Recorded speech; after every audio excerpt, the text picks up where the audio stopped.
Hello, സുജയോ? ഉണ്ടല്ലോ. ആരാ?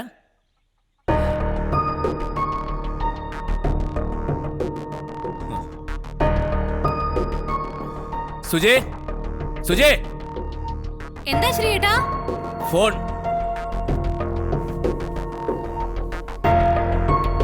ആരാ ശ്രീയേട്ടാ? ആരാ? നിന്റെ ഒരുപാട് കിന്നിരിക്കാനൊന്നും നിൽക്കണ്ട. ഹലോ. ആ ഞാനാടി ടോമി ഈപ്പൻ ദേവസി. അയ്യോ, ആരാ ഇത്? ടോമി ചായനോ? ഇത് എവിടുന്നാ? ദാ ഇവിടെ കാഞ്ഞിരപ്പള്ളിന്ന് തന്നെ ആന്നേ. ഒന്ന് പതുക്കെ പോടാ തെമ്മാടി. ഓ, ഏത് പെണ്ണിനോടാ ഈ ലാത്തി? ലീനെ. ആ എടി എന്നാടി നീ നമ്മളെയൊക്കെ അങ്ങ് മറന്നായിരുന്നു? നിന്റെ ഈ നമ്പർ ഒന്ന് തപ്പിപ്പിടിക്കാൻ പെട്ട പാട്. ഉവ്വ് നിനക്ക് വല്യമ്മച്ച വെച്ചിട്ടുണ്ട്. അപ്പൊ നമ്മൾ എപ്പോഴാ കാണുന്നേ? ടോമി ചായോ എന്നോടാണോ? അല്ലായേ, ഈ ഫോണിൽ പറഞ്ഞതാന്നേ. എന്റെ ഈശോയെ, ഈ നാട്ടിലെ പെമ്പിള്ളേർക്ക് വേറെ പണിയില്ലായോ?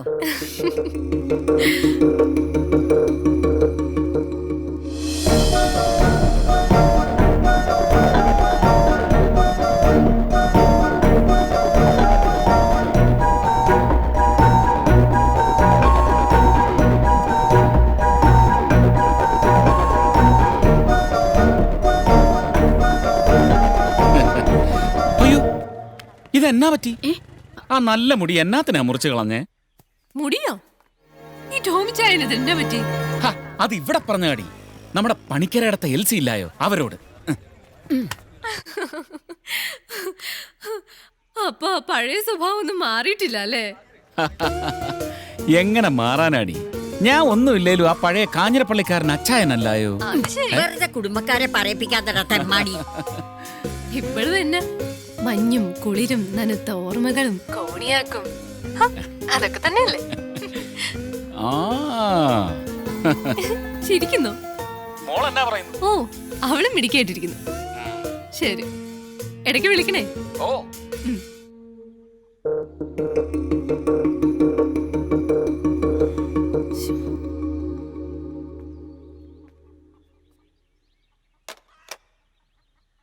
കഴിക്കേ. എന്തിനാ ഇങ്ങനെ നോക്കി പേടിപ്പിക്കുന്നേ? എത്ര നാള് കൂടിയിട്ടാ ടോമി ചായൻ വിളിക്കുന്നതെന്നറിയോ? ഏയ്, അവൻ നിന്നെ വിളിക്കുന്ന എനിക്ക് ഇഷ്ടമല്ല, നിനക്ക് അറിഞ്ഞൂടെ? പിന്നെ എന്നെ ഭ്രാന്ത് പിടിപ്പിക്കാൻ തന്നെയല്ലേ പിന്നെ പിന്നെ നീ ഇങ്ങനെ സംസാരിക്കുന്നത്?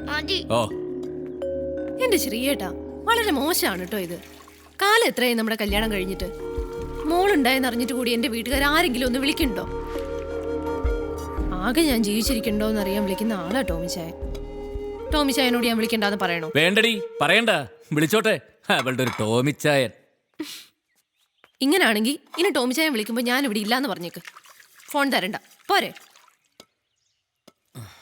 ഏത് നേരത്താണാവോ ടോമി ചായൻ എന്നെ കല്യാണം കഴിക്കാൻ ആഗ്രഹമുണ്ടെന്ന് പറയാൻ തോന്നിയത്? എന്നാ പിന്നെ അവനെ തന്നെ കെട്ടായിരുന്നില്ലേ? മതിയായിരുന്നു. എന്ത്? ഓ, മനസമാധാനം പോയെന്ന് പറഞ്ഞതാ. മോളെ, അച്ഛനോട് പോയി കുളിക്കാൻ പറ. ആ ചൂടൊന്ന് ആറട്ടെ. അച്ഛ ഒന്ന് പോയി കുളിക്കച്ചാ, തണുക്കട്ടെ. നിന്റെ അമ്മയുടെ അച്ഛ ഇറക്കിട്ടോ. നിന്റെ തള്ളയോട് പറയടി. അമ്മ ഞാൻ പോണു കേട്ടോ.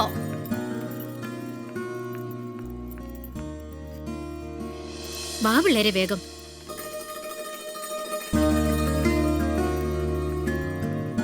ആരാ? ശ്രീകുമാറില്ലേ? ഉവ്വ്.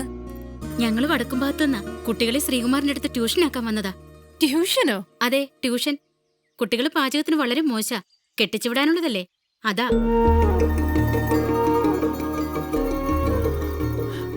അന്നെ വീട്ടിൽ ചെന്നൊന്നും വെക്കാൻ അറിയില്ലെന്ന് പറഞ്ഞാ അത് മോശാവൂലേ? അതുകൊണ്ടാ. കുടുംബശ്രീയിൽ വന്നപ്പോ ശ്രീകുമാറാ പറഞ്ഞത് 3 മാസം കൊണ്ട് എല്ലാം പഠിപ്പിക്കാന്ന്. അല്ല, അത് പിന്നെ വേറൊന്നുമില്ല, അവർക്കൊരു ഉപകാരവും എനിക്കൊരു ചെറിയ വരുമാനമാവില്ലെന്ന് വിചാരിച്ചിട്ടാ. നിങ്ങൾ ഇങ്ങോട്ടൊന്ന് വന്നേ. ഇപ്പൊ വരാട്ടോ. ഇവിടെ ചേച്ചിയുടെ ഭരണമെന്നാ തോന്നുന്നത്. എന്താ ഉദ്ദേശം? ഒന്നുമില്ല. വെറും 1 മാസം കൊണ്ട് എന്നെ പഠിപ്പിച്ചതാ ദാ ബാഗും തൂക്കി അവിടെ നിൽക്കുന്നത്. അയ്യേ, വെറുതെ മനുഷ്യരെ കൊണ്ട് ഓരോന്ന് പറയിപ്പിക്കല്ലേ. നീ എന്തൊക്കെ പറയും? എടി ദേ, ദാ, നിങ്ങളൊന്നും മിണ്ടാതിരിക്കേ. മോള് വാ. ശ്രീയേട്ടൻ ട്യൂഷന് ഫീസൊന്നും വാങ്ങിക്കില്ല. പിന്നെ ഇവരുടെ കൂടെ ക്ലാസ്സില് നിങ്ങളും കൂടെ ഇരുന്നോളൂ. ആയിക്കോട്ടെ.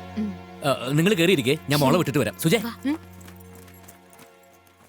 നിനക്ക് തെറ്റിദ്ധാരണയൊന്നുമില്ലല്ലോ അല്ലേ? അതിന് ഞാൻ ശ്രീകുമാർ അല്ലല്ലോ.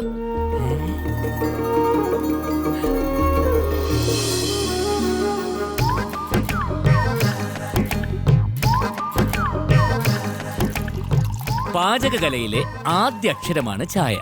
ചായ എങ്ങനെ ഉണ്ടാക്കാന്നുള്ളതാണ് നമ്മൾ ഇന്ന് പഠിച്ചത്. ഇതിന് വേണ്ടുന്ന കൂട്ട്: വെള്ളം, തേയില, പഞ്ചസാര, പാല്. ഓക്കെ, ആർക്കും സംശയമൊന്നുമില്ലല്ലോ? ഇല്ല മാഷേ. ഓക്കെ, ഇനി നമ്മൾ ഉണ്ടാക്കിയ ചായ നമ്മൾ തന്നെ ടേസ്റ്റ് ചെയ്യുന്നു. ഓരോന്നെടുത്തോളൂ. കുട്ടി ഒരെണ്ണം എടുത്തിട്ട് ഒരെണ്ണം അമ്മയ്ക്ക് കൊടുത്തോളൂ. വേഗം വേഗം വേഗം വേഗം.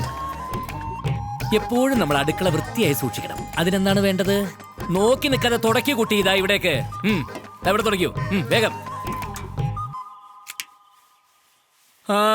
ഇന്നത്തെ ക്ലാസ് കഴിഞ്ഞു. നാളെ നമ്മൾ പഠിക്കാൻ പോണത് ചമ്മന്തി എങ്ങനെ അരയ്ക്കാന്നുള്ളതിനെ കുറിച്ചാ. ആർക്കൊക്കെ നന്നായിട്ട് അരയ്ക്കാൻ അറിയാം? നല്ല ബെസ്റ്റ് അരയായിരിക്കണം. അരയോ?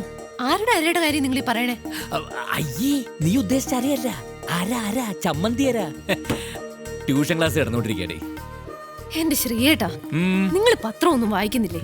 നാട് മുഴുവനും സ്ത്രീപീഡന. ഈ അരയും തുടയും പഠിപ്പിക്കാൻ നിന്ന് അവസാനം പെട്ടുപോയേക്കരുത്. ആ, പിന്നെ ഞാൻ വിളിച്ചതേ, ഇന്ന് റോയിച്ചായന്റെ വീട്ടില് പാർട്ടിക്ക് പോണ്ടേ? ഓ, ഇന്നാണല്ലോ റോയിച്ചായന്റെ 25th വെഡിങ് ആനിവേഴ്സറി. ഞാനതങ്ങ് മറന്നുപോയി. നീ ബാങ്കിൽ നേരത്തെ വന്നാൽ മതി, നമുക്ക് ഒന്നിച്ചു പോവാം. ഓക്കെ. അപ്പൊ നമ്മൾ എവിടെയാ നിർത്തിയത്? ചമ്മന്തിയര. ഇന്നത്തെ ക്ലാസ് കഴിഞ്ഞു. പോയിക്കോ.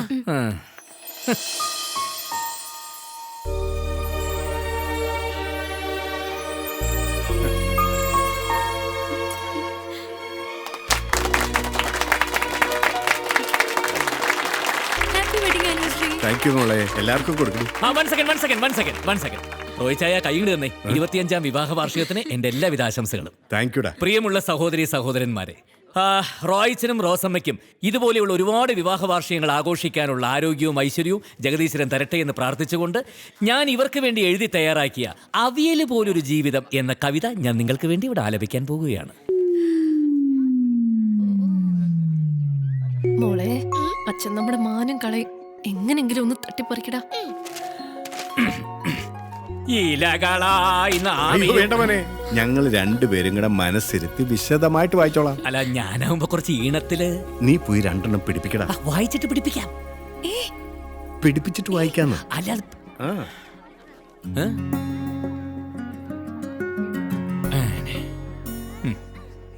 അല്ല, നിങ്ങളൊക്കെ ഇവിടെ തന്നെ വെയിറ്റ് ചെയ്യേ. ഞാനിന്ന് നിങ്ങൾക്ക് വേണ്ടി ഒരു സ്പെഷ്യൽ ഡിഷ് പ്രിപ്പയർ ചെയ്യാം. ഒരു സാലഡ്. ഞാനൊന്ന് അടുക്കളയിലേക്ക് കേട്ടെ.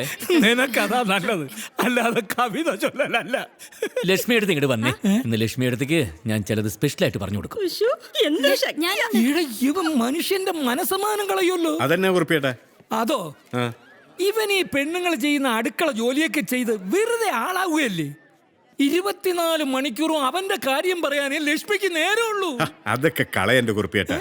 നമുക്ക് പോയി 2 പിടിപ്പിക്കാം.